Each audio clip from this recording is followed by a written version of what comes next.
मंगळवारी स्मशानभूमी समोर एअरपोर्ट स्टेशन पुणे येथील मोकळ्या प्लॉटमध्ये मंगळवारी पहाटे एका महिलेचा मृतदेह आढळल्याने लोहगाव येथील गुरुद्वारा कॉलनीतील रहिवासी घाबरून गेले आहेत। स्थानिकांनी तात्काळ पोलिसांना याबद्दल माहिती दिली असून मृतदेह शवविच्छेदनासाठी ससून सामान्य रुग्णालयात हलवला आहे। प्राथमिक निष्कर्षानुसार धक्काबुक्की झाल्याने मृत्यू झाल्याचे दिसून येत आहे।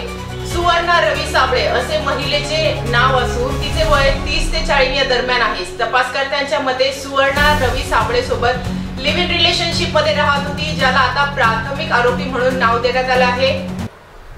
या प्रकरणी त्याचे वडील रमेश साबळे यांच्यावरही गुन्हा दाखल करण्यात आला आहे। येरवडा पोलीस ठाण्याच्या हद्दीत येरवडा येथील त्यांच्या राहत्या घरी 14 नोव्हेंबर रोजी जोडप्यांमधील किरकोळ वादाचे पर्यवसान जीवघेण्या भांडण झाले। तिच्या मृत्यूनंतर मृतदेह आरोपींच्या ऑटो रिक्षात नेण्यात आला आणि पहाटे 2 ते 3 च्या दरम्यान हवाई दलाच्या जमिनीवर टाकण्यात आला।